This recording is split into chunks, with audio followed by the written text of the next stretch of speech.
Hey guys, this is Guts here, bringing you a hopefully quick guide on Pangolier. He is a new core hero in Dota 2. Agility is his primary attribute.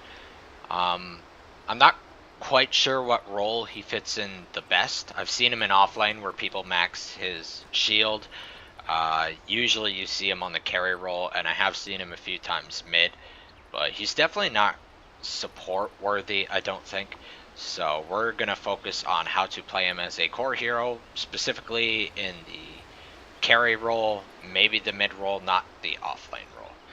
And hope it helps you out. So the first thing with Pangolier is he's all about his Q, his Swashbuckle. That's his main attribute. I guess a little bit revolves around his Rolling Thunder too, but it's mostly his Q. So if you don't know what his Q does, you simply select an area for him to use it, this way. like right here, and then you click where you want him to attack. So he will dash to this area wherever your mouse is hovered. If you're using quick cast like me, boom, then you click the ability and then he will use his attack, like so. You are mine. Okay, so that's I his cannot refuse. main attribute, so you need to build things get around interesting. that attribute. Before I get into the item build, I'll show you exactly how I do his skill build. So, first point, Spectacular. pretty much always in Swashbuckle. I get my second point in Heart Piercer, because I find the negative armor is pretty good early game. And this is when it gets a little bit situational. So, depending on your lane matchup, you will either max Shield Crash or Heart Piercer as your second ability. You will always max Swashbuckle. But it depends on your lane matchup which one you want to max. So, for example, Shield Crash is good if you're fighting melee heroes, because you're always going to be able to get that off. But it's also good if you're fighting multiple heroes in a lane. Whereas if you're solo, I think it's better to get Heart Piercer and max that, because I just find it's better for harassing out the other hero than Shield Crash. And also, Heart Piercer, I think, is pretty good against ranged heroes, more so than Shield Crash, because you're not going to be landing Shield Crash as much without your ultimate as you would be landing Heart Piercer with your Q on ranged heroes. So that's my personal opinion. To summarize what I just said for the people that kind of didn't get that, once we max this sucker, so I'll just put in a bunch of points. Once this is maxed, the next skill to max will be to your decision based on the lane. If you're fighting ranged hero, it's probably better to do this. If you're fighting melee heroes, it's probably better to do this. But not entirely, because Heart Piercer is good. It's close range for melees. But in terms of a ranged hero, you're going to be able to hit them with this from long distance. So that's why Heart Piercer is decent. Whereas if you're fighting a meeple, let's say, you want to be bouncing around him, which also helps to keep you safe in lane around him. But either way, this is my standard, and then obviously I'll get his ult. So I'll do like Q, E, Q, E, or I'll do like 1, 1, 1, and then I'll max this, while always getting a point in your ultimate. Prepare yourself. So, level him up to max.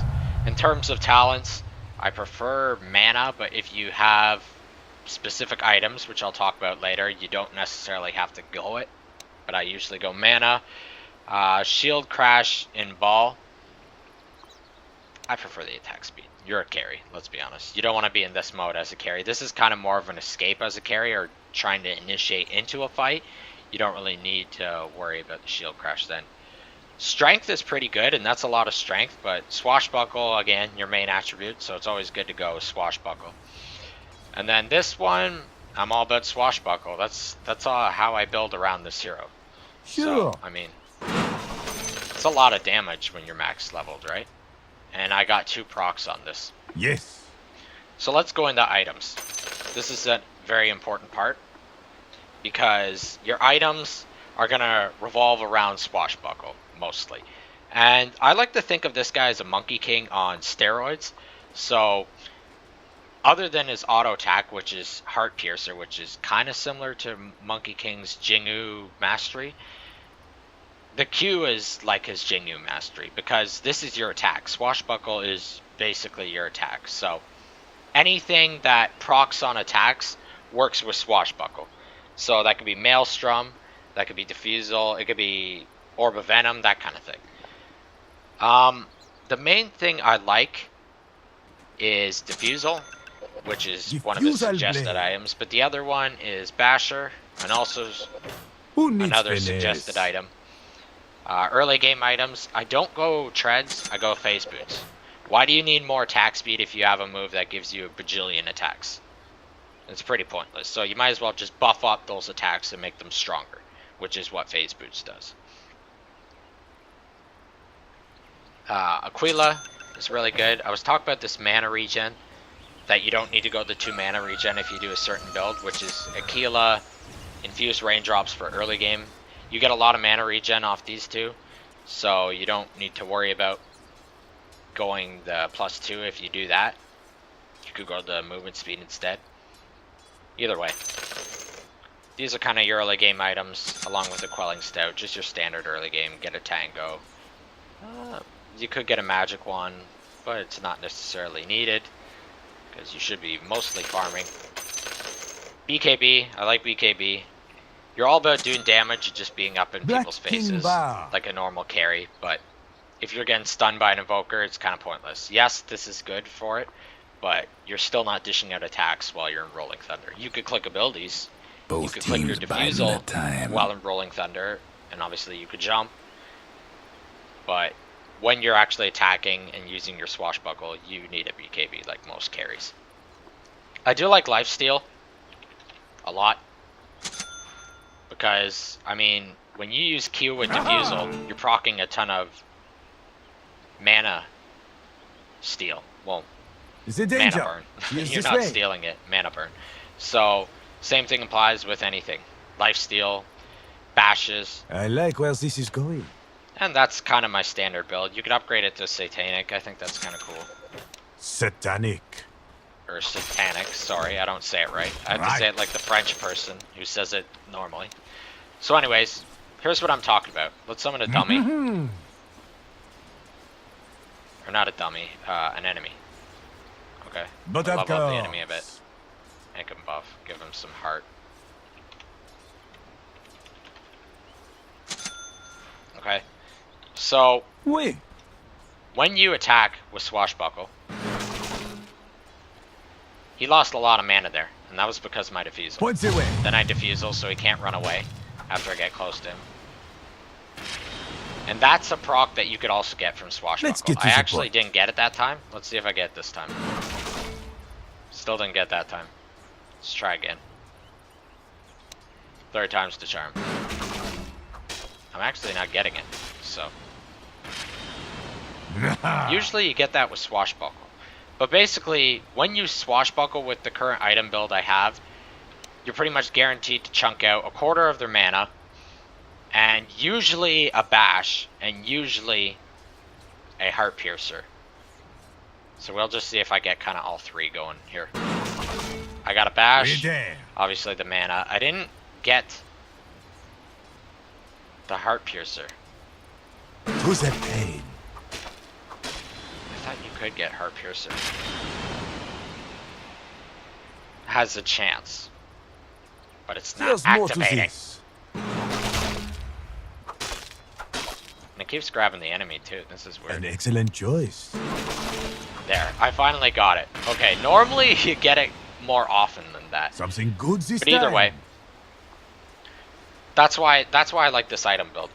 Items that have been mentioned that I don't like, Maelstrom, I don't think it's that good, because usually when you use Maelstrom with this, you don't really proc. Okay. It's kind of weird. I'll just drop these just so you can kind of see. Or you do proc, but it's just one Maelstrom, right? Whenever you use Swashbuckle, you're guaranteed pretty much to always land a bash, which is really nice. A bash is good when you land a bash, but landing one Maelstrom proc isn't that great, right? Yes. Like I got one, I think I got maybe 2 there, or 1, I'm not sure, but I mean that's not that great. You farm pretty good without this, right? Like if I drop this, look at this. Yeah, roulette. And then I just right click it a few times. Why do you need a Maelstrom to farm creeps? For your auto attacks? Not really. So that's why I don't like Maelstrom. As you can see, went with heroes too. Cease. Rest assured. Like that's one proc after attacks and stuff. It's like a giant waste of money. So don't buy Maelstrom. I prefer the individual items. Orb of Venom, you know, maybe Bloodstone. I don't think it's that great. So let's check out some other items that I kind of want to go over. There's the new items like Meteor Hammer. I think that's okay. It's not amazing. It just kind of holds them in place. It's kind of like a replacement for BKB, but if you've got supports like Rubik's and stuff lifting them and all that, you don't need to worry so much about locking them in place. That's why they suggest Abyss Blade. You kind of like surprise them by going in like this, and then you Abyss Blade and hold them in place. Or Diffusal. To slow them down. But they could always stop you with the Diffusal. I just think BKB is better. There's no point really upgrading. Yeah, it makes you tankier, upgrading to an Abyss, but I think once you're kind of maxed out, then you could do the Abyss. I think a Satanic is a lot more better. Manta, Butterfly, Yasha, you know, just your standard. The danger. She is this way. But this is basically my build right here. So some other tips that I could possibly give. Like I said, you can use items while in Rolling Thunder. Diffusal's really nice for just getting that extra bit of distance to catch someone. Wait for me. And other than the obvious like bouncing while you're Rolling Thunder, it's pretty self-explanatory. One thing I would like to mention is get used to canceling Rolling Thunder a lot. I know it's nice having the magic damage and you want to try and just constantly slam into them and bash, but the turn rate's so garbage, you don't want to be doing that too much. The main purpose of this is just to catch people and to get away. And the magic community is just like an added bonus. To take this all the way. But if you see my previous video to this, of just Pangolier plays, you'll see that I canceled a lot and I just stopped to just start attacking right away. Or you'll also see, like, you could go really far distance with this to hit opponents. You'll also see, like, I'll be in melee range attacking them, and I'll just do a quick one like this, just right in the spot. And it's actually easier to control than worrying about doing all the turns and stuff. You could just do this, and boom, you hit them in front. So that's another bit of advice to you. Try and save this for groups rather than just individual targets. If anything, I save this for the very end of a fight. Yes. And I'll just smash the target at the very end. Once I've got him diffuseled and stuff to ensure that I get it. It's basically there in case if you get counter ganked and you need to try and get out and live longer. So yeah, that's all I have to say. I'll see you all next time.